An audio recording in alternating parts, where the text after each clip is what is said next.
vienas pagrindinių dalykų, dėl ko verta taupyti kaupiamajam gyvybės draudime. Taupyti savarankiškai. Pirmiausia, kuo tai skiriasi nuo antros pakopos, labai paprastai. Jūsų niekas neverčia taupyti tokios įmokos, kokios jūs nenorite. Jūs taupote tą įmoką, kurią jūs norite ir kurią jūs nusprendėte.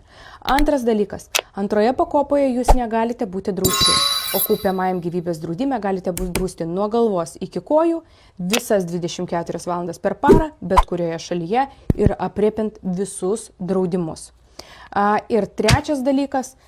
Antroje pakopoje jūs išsiemate pinigus dažniausių atveju, kai išeinate į pensiją, dažniausių atveju ir tikrai nesu palankiausiom sąlygom, o kaupiamajam gyvybės draudime jūs išsiemate pinigus realiai nuo tada, kada pas jūs jau būna sukaupta pinigų suma ir tai yra tikrai nesulaukius dar pensinio amžiaus, jūs galite ir po 5 metų, ir po 10 metų sukauptą sumą panaudoti, ir po 15 metų, ir po 20, o galbūt taupyti iki pačios pensijos.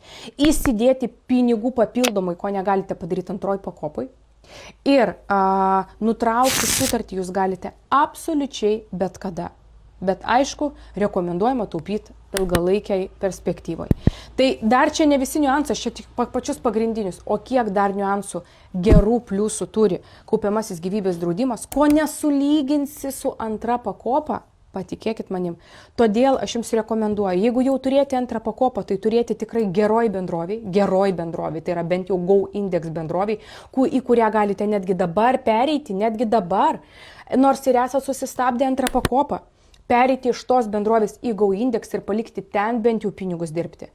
Ir pasidaryti investicinį kaupiamą į gyvybės draudimą, kas jūsų labų yra 1000 kartų geriau. Ir čia net nenuginčiamas faktas. Viskas. Tiesiog.